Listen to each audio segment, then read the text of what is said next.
Hi అండి. ఇప్పుడు మేము కైలాస్ కోనకి వెళ్తున్నాము. ఈ కైలాస్ కోన పుత్తూరు చెన్నై హైవే మీద 10 కిలోమీటర్లు ప్రయాణం చేస్తే అక్కడ నుంచి లోపలికి వెళ్ళాలి. ఒక 5 కిలోమీటర్లు వెళ్ళాలి. మేము పుత్తూరు వైపు నుంచి వస్తున్నాం. ఇది నారాయణవనం మండలంలో ఉంది. చూడండి, ఈ హైవే మీద నుంచి రైట్ కట్ అయితే ఈ కైలాస్ కోనకి ఎంట్రీ అవుతాము. ఇది కైలాస్ కోన ఎంట్రన్స్. అరణ్యం కండ్రిగ గ్రామం గుండా వెళ్ళాలి. ఎత్తైన కొండలు, చుట్టూ పచ్చదనం ఈ యొక్క ప్రాంతం యొక్క ప్రత్యేకత. ఇక్కడ రిసార్ట్స్ కూడా చాలా ఉన్నాయి.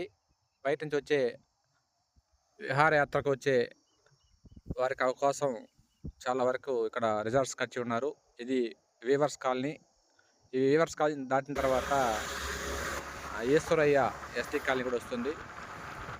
ఈ గ్రామాలను దాటుకొని మనం ఈ కైలాస్ కోనకి వెళ్ళాలి. ఇక్కడ వచ్చే యాత్ర కోసం చాలా వరకు కూడా ఇక్కడ రూమ్స్ అయితే ఉన్నాయి. నైట్లో బస్ చేయొచ్చు. ఇది వీవర్స్ కాలనీ. ఈ విధంగా పచ్చని పంట పొలాలు, అలాగే కొండల నడుమ ఈ యొక్క ప్రయాణానికి వెళ్తున్నాం. ఇక్కడ చూస్తే హోటల్స్ కూడా ఉన్నాయి. ఎవరైనా ఆకలితో వచ్చిన వాళ్ళకి ఇక్కడ అన్నం కూడా లభిస్తుంది హోటల్స్లో.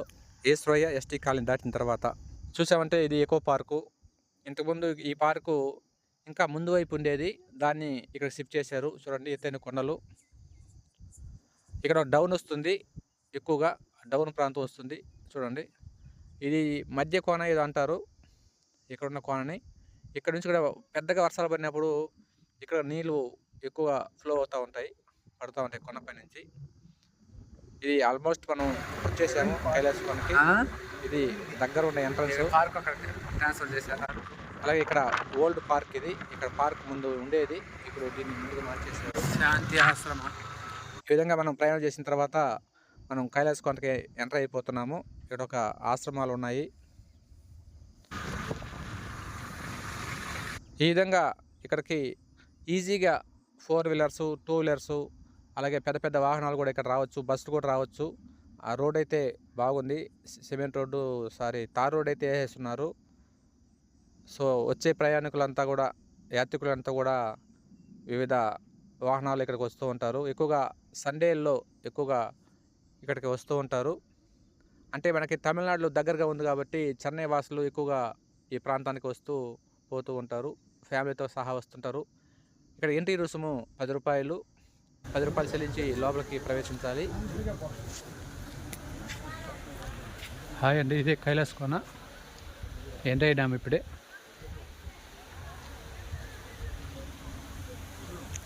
ఎంట్రీ ఫీజు 10 రూపీస్ తీసుకుంటున్నారు. శ్రీ శ్రీ శ్రీ కంచి బ్రహ్మజ్ఞాని విశ్వనాథ స్వామీజీ యోగ ఐక్య సేవా సాధనం అనేది ఒక ఆశ్రమం ఉంది ఇక్కడ. ఎత్తైన కొండల మధ్య ఈ కైలాస్ కోనలో వాటర్ ఫాల్స్ వస్తూ ఉంటాయి. తమిళనాడు నుంచి కూడా ఎక్కువ మంది యాత్రికులు వస్తూ ఉంటారు.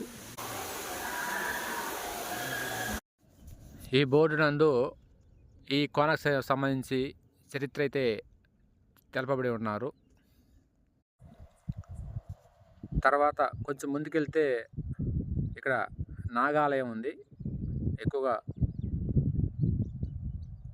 నాగరాజు శిలలు ఎక్కువ ఉన్నాయి. అలాగే పుట్ట ఉంది. వివిధ రూపాలలో నాగేంద్రుని ప్రతిమలు మనకు దర్శనమిస్తాయి.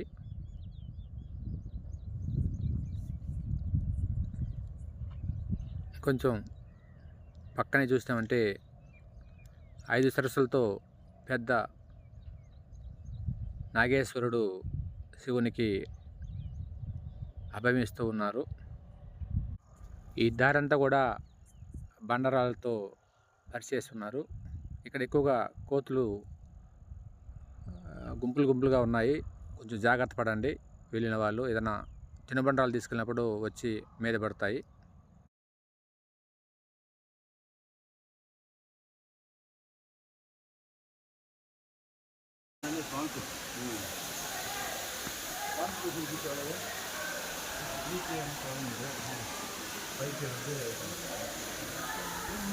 ఎత్తైన మామిడి చెట్లు, పెద్ద పెద్ద మామిడి చెట్లు ఉన్నాయి.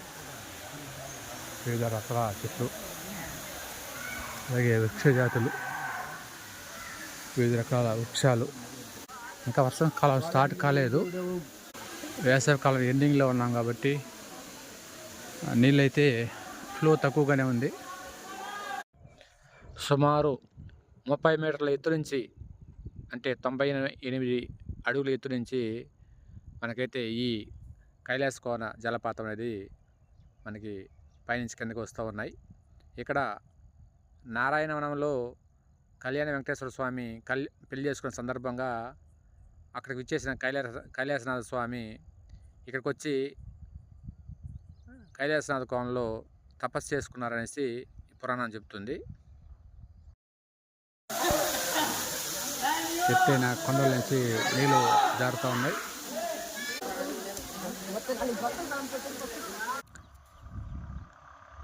ఇదే కైలాసనాథ స్వామి ఉన్న గుడి ప్రాంతము.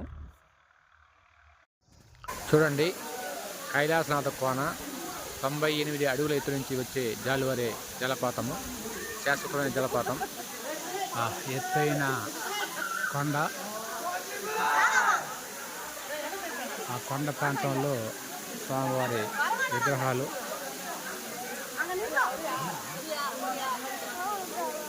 ఇదే స్వామివారి గుడి.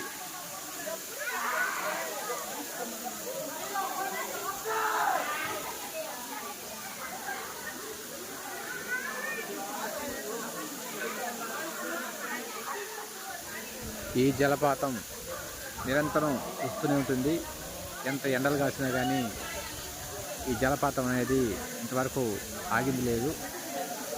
అలాగే వర్షాకాలంలో చాలా ఎక్కువగా ఫ్లో వస్తుంది కాబట్టి వర్షాకాలంలో వచ్చి చాలా జాగ్రత్తగా ఇక్కడ మనం స్నానం చేయాలి.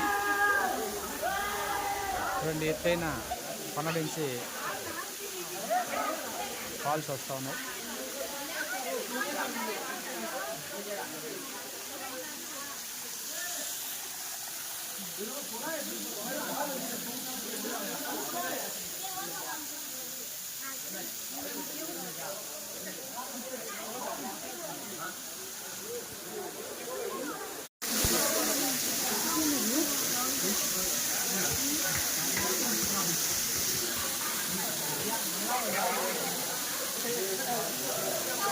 మనోహర్ పోతున్నావా? మనోహర్ పో మనోహర్, పో అట్లే ఉంటావు. పోయేసిరా పో.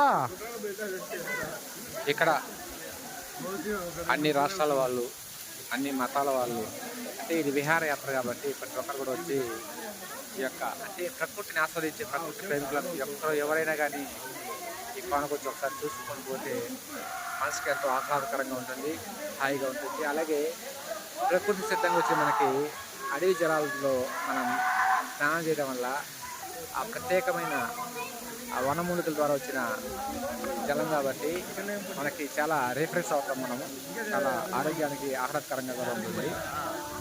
ఈ కైలాస కోన జలపాతం తిరుపతి జిల్లాలోని నారాయణవనం మండలంలో నగిరి కొండల మధ్య నుంచి వస్తుంది కాబట్టి ఇది పుత్తూరు చెన్నై వయా పిచ్చాటూరు రహదారిలో మనము కైలాస కోనను సందర్శించవచ్చు. స్టార్టింగ్లో ఆ నీళ్ళలో వెళ్ళి స్నానం చేయాలంటే కొంచెం భయం వేస్తుంది, అంటే చాలా చల్లగా ఉంటాయి వాటరు. ఒకసారి దాంట్లో మునిగేసిన తర్వాత అక్కడి నుంచి మనం బయట రావాలంటే రాలేము. ఎంతసేపు అయినా ఆ నీళ్ళల్లో అలాగే ఆ జలపాతంలో ఉండిపోవాలనిపిస్తుంది. అలా అందరూ కూడా చాలామంది కూడా చూడండి చాలాసేపు నుంచి మునుగుతూనే ఉన్నారు. మిగతా వాళ్ళు వెనకాల వెయిట్ చేస్తూ ఉన్నారు మునగడానికి.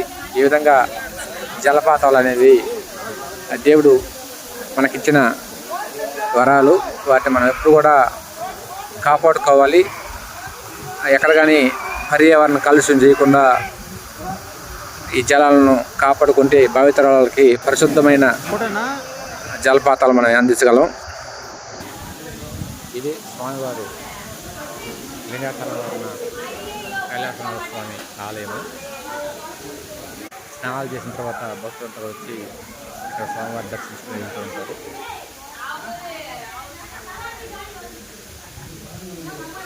ఆ కొండల మధ్య అంటే కొండ కింద ఆ శిలలో స్వామివారి ప్రతిరూపాలు ఎక్కువగా ఉన్నాయి.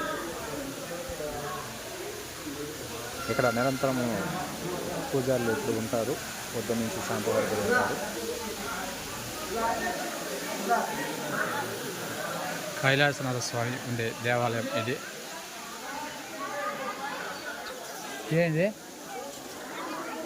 నవగ్రహాలా ఉన్నిలే ఊరిక.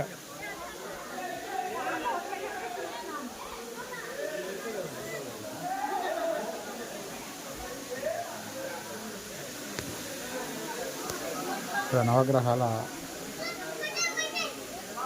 విగ్రహాలు ఉన్నాయి, నవగ్రహాలు ఉన్నాయి. అలాగే ఇక్కడ వినాయకుని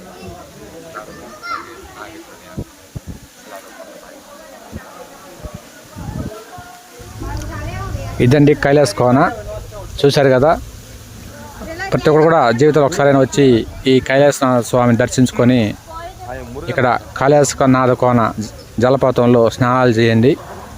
అందరూ కూడా ప్రకృతిలో ఉన్న ఈ యొక్క స్వచ్ఛమైన జలాలలో స్నానం చేసి మీ యొక్క మనసుకు ఉల్లాసాన్ని, ఉత్తేజాన్ని కల్పించుకోవాలని కోరుకుంటున్నాను.